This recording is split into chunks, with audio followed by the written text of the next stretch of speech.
So, Tripartite classes once again. Today we are going to discuss our next chapter, which is force and law of motion. What is force? The pushing and pulling on of an object. आज तक हम लोग यही discuss करते हैं कि force क्या है, pushing and pulling of an object, जैसा कि आप यहाँ इस फिगर में देख सकते हो. नेक्स्ट स्लाइड पे मूव करते हैं. A force can change an object's speeds, causing acceleration, deceleration or change in direction. हम फोर्स की वजह से किसी भी स्पीड को, किसी भी ऑब्जेक्ट की स्पीड को इंक्रीज कर सकते हैं, जिसको हम एक्सेलरेशन कहते हैं.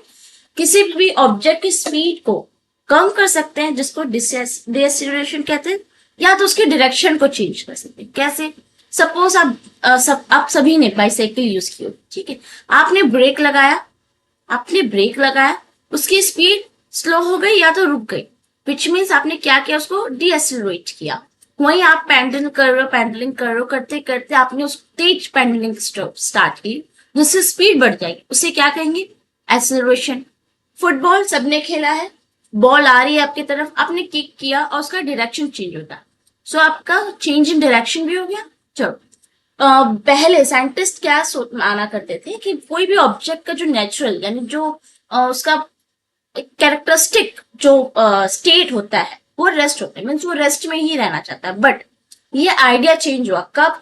जब हमारे ये दो साइंटिस्ट ने अपने व्यूज बताए. क्या थे इनके व्यूज? इनके क्या नाम है? देखो, इनका नाम गैलीलियो है और इनका नाम न्यूटन आइजैक. इन्होंने क्या कहा कि एक ऑब्जेक्ट मोशन में ही रहना चाहेगा जब तक उस पर कोई बाहर यानी एक्सटर्नल फोर्स अप्लाइड ना किया जाए. यहाँ साफ साफ लिखा है that an object in motion stage in motion unless acted upon bye a force. Means वो मोशन में ही रहेगा जब तक उस पर कोई एक्सटर्नल फोर्स ना लगाया जाए. सपोज अगेन वही पुराना एग्जाम्पल, बाइसाइकिल चला रहे हो, आपने ब्रेक लगाया, आपका जो बाइसाइकिल आपका जो मोशन था वो स्टॉप हो गया, रेस्ट हो गया. इट मीन्स वो मोशन में ही रहता, मोशन में ही था. बट जब आपने एक्सटर्नल फोर्स, जब आपने ब्रेक लगाया, तब जाके वो स्टॉप हुआ या तो उसकी स्पीड कम हुई. Is it clear? Now, force is a push, pull or hit that causes a change in object state of motion. State of motion से क्या कहना चाह रहा है? रेस्ट में है तो मोशन में आ जाएगा, मोशन में है तो रेस्ट पे आ जाएगा. It is not visible but its effects are observable. देखो, फोर्स जो होता है आपको दिखाई नहीं देता, बट उसके जो इफेक्ट होते हैं वो आपको साफ साफ दिखाई देता है. नेक्स्ट स्लाइड पे चलते हैं. A force can change. Force क्या क्या चेंज कर सकता है? वेलोसिटी ऑफ एन ऑब्जेक्ट, अभी कई बार मैं यही रिपीट कर रही हूँ कि उसकी स्पीड या इंक्रीज या डिक्रीज कर सकते हैं. डायरेक्शन ऑफ मोशन, फुटबॉल वाला ऑप्शन एग्जांपल ले लो.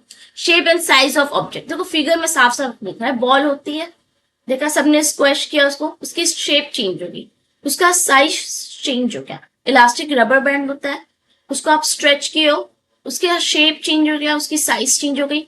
कोई बैलून है जिसको आप दोनों अपने हाथों से प्रेस कर रहे हो, अगेन उसकी शेप और साइज चेंज हो गई. ये सारी बातें आपको पहले भी पता है, कोई नई बात नहीं. Next, balanced and unbalanced force. इस नाम से आपको समझ में आ रहा है, बैलेंस्ड फोर्स मीन्स जो कि दोनों साइड बराबर हो, है ना. बैलेंस किसको कहते हैं? जो कि राइट हैंड साइड और लेफ्ट हैंड साइड जब इक्वल होता है तो उसको हम बैलेंस बोलते हैं. अनबैलेंस्ड किसको बोलते हैं? जो दोनों में से कोई एक ज्यादा हो और कोई एक छोटा हो, कोई एक ग्रेटर हो और दूसरा कोई स्मॉलर हो, उसको अनबैलेंस्ड कहेंगे. Suppose take example of this two picture only. एक स्ट्रिंग है, एक रोप है, जिसको बच्चे इक्वल नंबर ऑफ अमाउंट में खींच रहे हैं, ठीक है. यहाँ सपोज ज्यादा फोर्स लग रहा है, यहाँ के बच्चे ज्यादा तेज खींच रहे हैं, इट मीन्स ये क्या है? Unbalanced force. सबका मोशन इस साइड हो जाएगा, ये एक अनबैलेंस्ड फोर्स हुआ. वहीं अगर मैं यहाँ एक्स्ट्रा बच्चे होते, यहाँ एक्स्ट्रा फोर्स होता तो क्या होता? सारा मोशन इस साइड होता, सो ये अगेन एक अनबैलेंस्ड फोर्स हो जाएगा. यहाँ चीज देखो, एक्स और वाई स्ट्रिंग है, एक ब्लॉक रखा हुआ है, एक्स अगर ज्यादा फोर्स में है तो ब्लॉक किस तरफ जाएगा? एक्स के डायरेक्शन में. वाई अगर ज्यादा फोर्स से खींच रहा है तो ब्लॉक किस डायरेक्शन में जाएगा? वाई डायरेक्शन में. सो ये सारे अनबैलेंस्ड है. बट वहीं पे अगर मैं एक्स और वाई के डायरेक्शन में इक्वल अमाउंट ऑफ फोर्स लगाऊं तो ब्लॉक क्या अपनी जगह से हिलेगी? ब्लॉक क्या अपनी जगह से हिलेगी? नहीं हिलेगी. क्यों? क्योंकि वो एक बैलेंस्ड फोर्स है.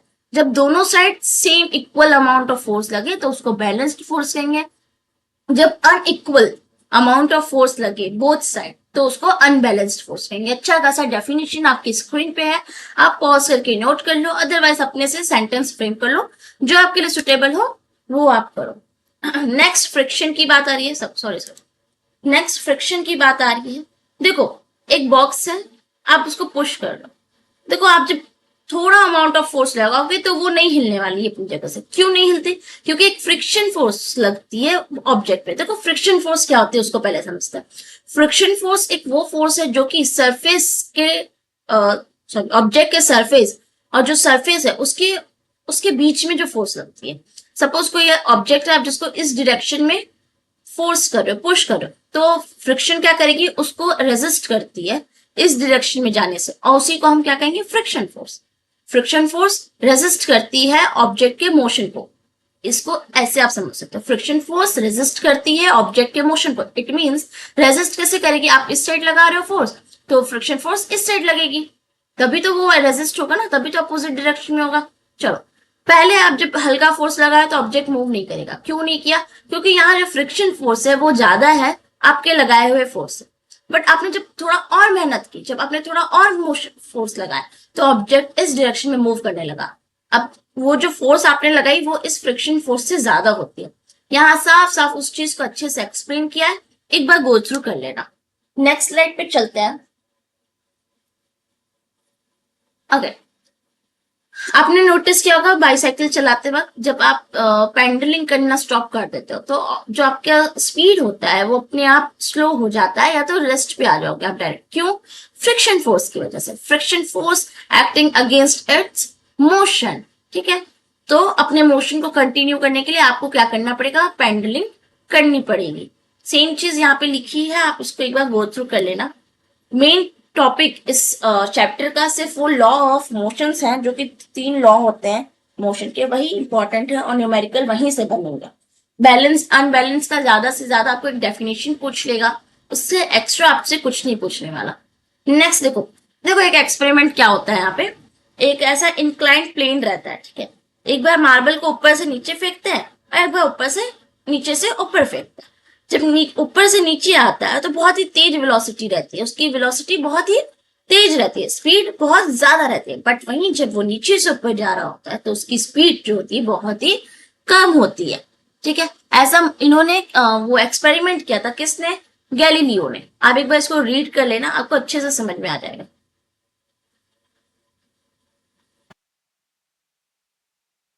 जब ये एक्सपेरिमेंट हुआ तो इससे क्या समझ में आया गैलीलियो को, उनका कंक्लूजन क्या था? तो क्या था, if there is no unbalanced force like on a flat surface the marble would continue to move forever. Suppose friction नहीं है, एकदम स्मूथ सरफेस है, तो जो आपका ऑब्जेक्ट होगा, जो आपका मार्बल होगा, वो क्या करेगा, कंटिन्यूअसली मूव करता रहेगा उसी डायरेक्शन में, बिना अपनी स्पीड को बढ़ाए या घटाए। ठीक है, फ्रिक्शन का काम क्या होता है, उसकी स्पीड को स्लो करना, रेजिस्ट करना। बट वहां फ्रिक्शन अगर नहीं है तो क्या, सरफेस स्मूथ है तो वो क्या है, चलता रहेगा ऑब्जेक्ट फॉर एवर उसी स्पीड में। अब उसको स्मूथ कैसे कर सकते हैं, लुब्रिकेंट से। ठीक है, लुब्रिकेंट से। अब इसको आप रीड कर लेना, nothing else is mentioned over here, first law of motion. ये बहुत ही अच्छा है। चलो यहां से आपका मेन टॉपिक जो है शुरू होता है। एन ऑब्जेक्ट, इसको नोट कर लेना, an object remains in state of rest और of uniform motion in a straight line unless compelled to change that state by an applied force. थोड़ा सा डिफिकल्ट लैंग्वेज में इसको आपके लिए इजी कर देते। एक ऑब्जेक्ट है, वो रेस्ट पे है, तो वो रेस्ट पे ही रहना चाहेगा जब तक उस पर कोई एक्सटर्नल फोर्स ना अप्लाई किया गया। कोई ऑब्जेक्ट है, मोशन में है, वो मोशन में ही रहना चाहेगा जब तक उस पर कोई एक्सटर्नल फोर्स ना अप्लाइड किया। ठीक है, यहाँ इनर्शिया एक टर्म आता है, देखो, all object resist a change in their motion in their state of motion. हर ऑब्जेक्ट रेसिस्ट यानी रोकता है, किसको, स्टेट ऑफ मोशन को। मीन्स अगर वो रेस्ट में है तो वो रेस्ट में ही रहना चाहेगा, बट अगर वो मोशन में है तो वो मोशन में ही रहना चाहेगा। The tendency of undistributed object to stay at rest और to keep moving with the same velocity is called inertia. क्या, कि एक ऑब्जेक्ट है, वो रेस्ट पे है, सेम वेलोसिटी पे है, sorry, the tendency of undistributed undisturb, sorry, the tendency of undisturbed objects to stay at rest or to keep moving with the same velocity is called inertia. बिना disturb हुए वो object अगर अपनी उसी velocity पे रहना चाहे तो उसी को हम क्या कहेंगे, इनर्शिया कहेंगे. Let's move further. एग्जाम्पल देखो, कार चला रहे हैं, सडनली ब्रेक लगाए तो हम आगे की तरफ फॉल कर जाते हैं. क्यों कर जाते हैं? क्योंकि हमारी बॉडी जो है वो तो मोशन में ही है, बट सडनली रेस्ट पे आ जाता है हमारा क्या, जिसमें हम बैठे हैं, दैट्स वाई हम आगे की तरफ गिर जाते हैं. सेम चीज आप बस में भी देखते हो, बस में तो सब कोई बैठा होगा, ब्रेक लगा अचानक से आप आगे की तरफ गिर जाते हो, या तो आप खड़े हो सडनली स्पीड बढ़ी आप पीछे की तरफ आ जाते हो. ये सब क्यों हो रहा है? फर्स्ट लॉ ऑफ मोशन की वजह से, इनर्शिया की वजह से. नेक्स्ट, ये कुछ एक्टिविटीज है, आप पढ़ लो चाहे करो, आप मैंने जितने एग्जाम्पल दिए उतने इनफ है इस टॉपिक को समझने के लिए. Inertia and mass. देखो, जिस बॉडी के पास ज्यादा मास होगा उसकी इनर्शिया भी ज्यादा हो. सपोज सेम साइज का सेम मास का मैं बॉल ले लूँ, उसी सेम साइज का सेम मास का एक स्टोन ले लूँ. बॉल को मैंने किक किया, क्या होगा, मुझे चोट नहीं लगेगा, बट यहां मैंने इसको किक किया तो मुझे चोट लगेगा. सो हैवियर ऑब्जेक्ट, जो ऑब्जेक्ट हैवी है उसका इनर्शिया भी क्या होगा, ज्यादा होगा. ज्यादा होगा. एक खाली बॉक्स को पुश करने में कम एफर्ट लगेगा, बट एक बॉक्स है जिसमें कुछ सामान रखे हुए हैं तो उसमें ज्यादा फोर्स लगेंगे. Inertia is the tendency of an object to resist change in its motion. Inertia क्या है, जो रेसिस्ट करता है change in its state of motion, motion of rest और motion. Okay,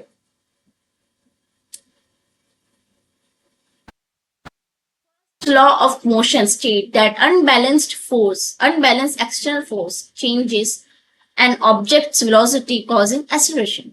first law of motion क्या कहता है कि अनबैलेंस एक्सटर्नल फोर्स जो होता है उसी की वजह से वेलोसिटी या एक्सेलरेशन हो जाएगा. सपोज पीछे चलता है, यहां बस क्या हुआ, एक अनबैलेंस्ड फोर्स लगा, स्पीड इंक्रीज हुई, सो वेलोसिटी आ गई यहाँ पे. बस यही चीज वहां उसने लिखा हुआ है. The acceleration of an object depends on the force. The impact of objects depend on their mass and velocity. Example, a table tennis ball hitting a player is not painful, while a fast moving cricket ball can hurt. Is it clear? बहुत easy है. Next चल. Second law of motion, देखो यहां से आपका एक अच्छा formula बनता है. To accelerate an object, a greater force is needed for a higher velocity. This leads to Newton's to introduce the concept of momentum. ज्यादा वेलोसिटी करनी है तो हमें ज्यादा फोर्स भी तो लगाना पड़ेगा. फिर वहीं से न्यूटन का एक नया टर्म आ जाता है, क्या, मोमेंटम, जिसको हम P से डिनोट करते हैं. मोमेंटम क्या है, is defined as a product of mass and velocity. किसका प्रोडक्ट, किसका, मास, ऑब्जेक्ट का जो मास है वो वेलोसिटी, जिस वेलोसिटी से वो मूव कर रही है, इसके प्रोडक्ट को हम क्या कहेंगे, मोमेंटम कहेंगे. ठीक है, SI यूनिट ऑफ मोमेंटम क्या होता है, kg metre per second. Momentum has both direction and magnitude, which means momentum क्या हुआ आपका, एक vector quantity. Its direction is the same as that of a velocity. Means अगर आपकी वेलोसिटी इस डायरेक्शन में तो आपका मोमेंटम भी किस डायरेक्शन होगा, उसी डायरेक्शन में होगा. अगर वेलोसिटी इस डायरेक्शन में तो आपका मोमेंटम भी किस तरफ होगा, इसी तरफ होगा. Since an unbalanced force changes an object's velocity, it also result in a change in momentum. इसकी वजह से मोमेंटम भी आता है. चलो, आई होप ये सेम चीज लिखी हुई है.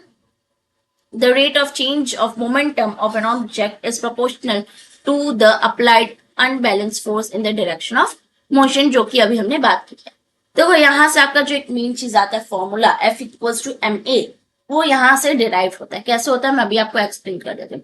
Inertia momentum, initial momentum means जब वो बॉडी अपना शुरुआत, मतलब इनिशियल पॉइंट की बात हो रही है.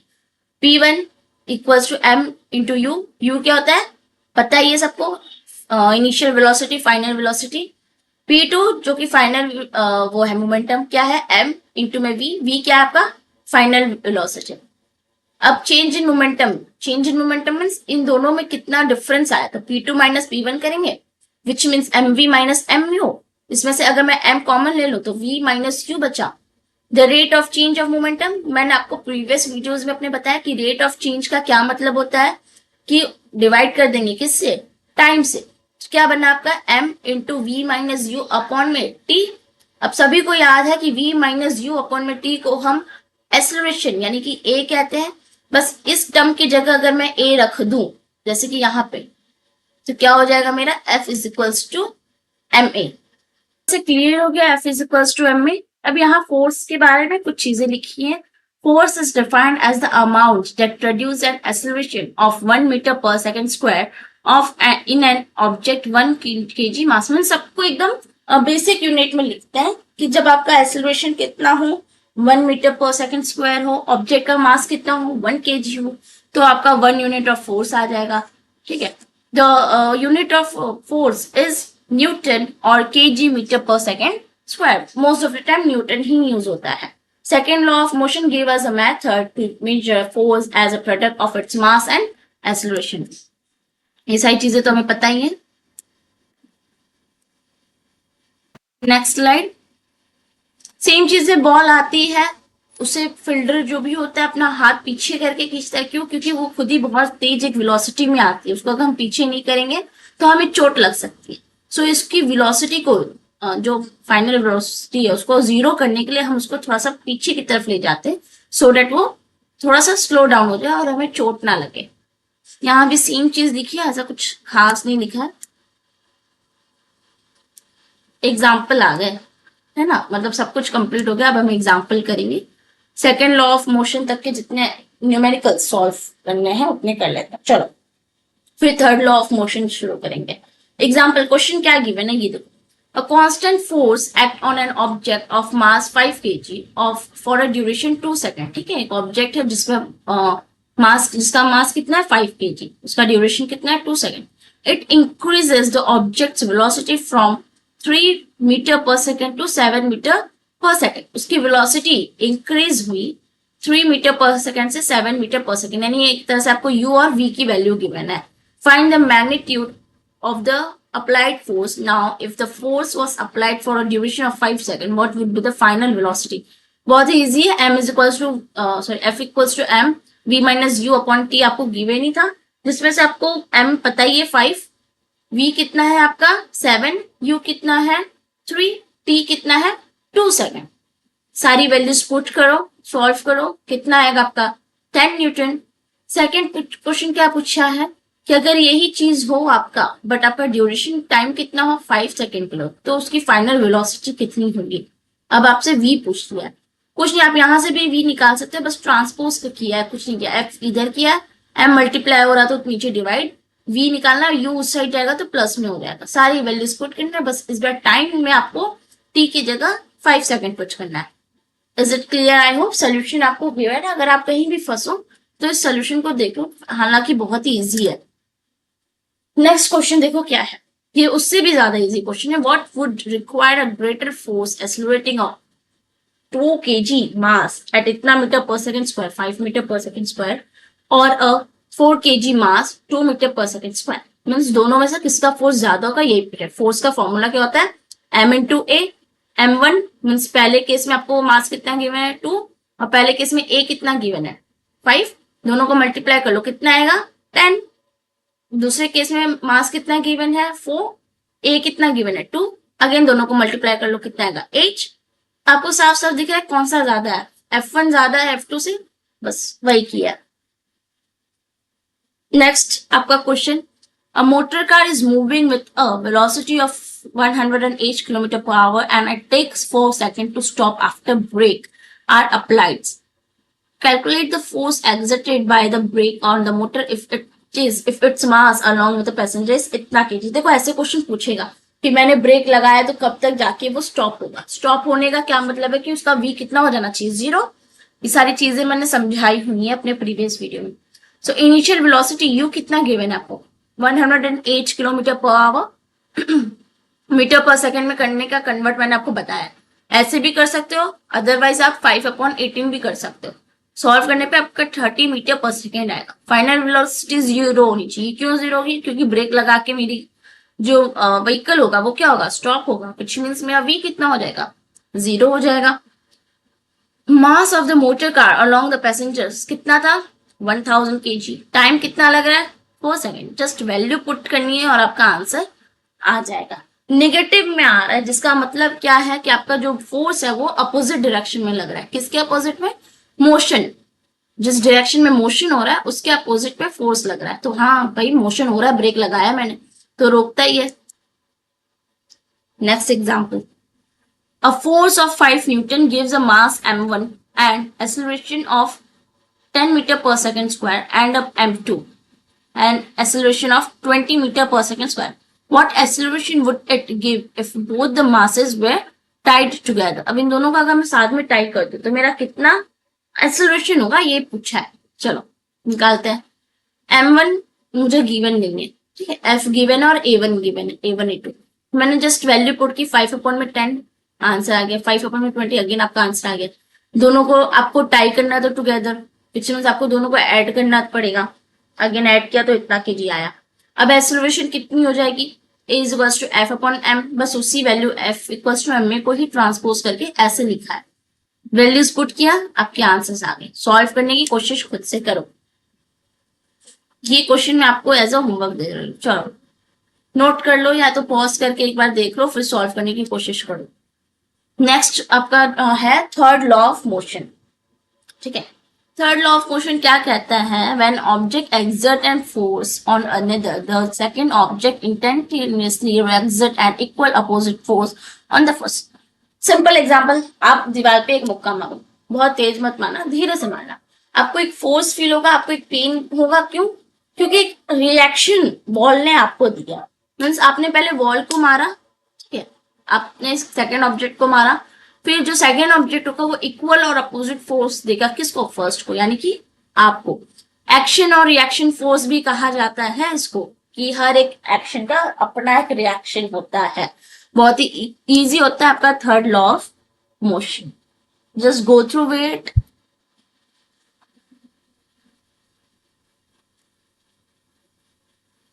देखो यहाँ से एक एग्जांपल बताती हूँ। बुलेट है, फायरिंग की मैंने, ट्रिगर दबाया, फायरिंग, बुलेट निकला। तो बहुत ही तेज वेलोसिटी से वो निकलता है। जितना स्पीड से वो निकलता है उतना ही पीछे की तरफ एक आपको फोर्स फील होता है। ठीक है, ये किस वजह से हुआ? Again third law of motion, action and reaction की वजह से। ये कुछ एक्टिविटी है जो कि आप अपने कर सकते हो, otherwise it's enough for this. So thank you for watching, that's all for today. Have a nice day. Subscribe, like and share this video. Thank you.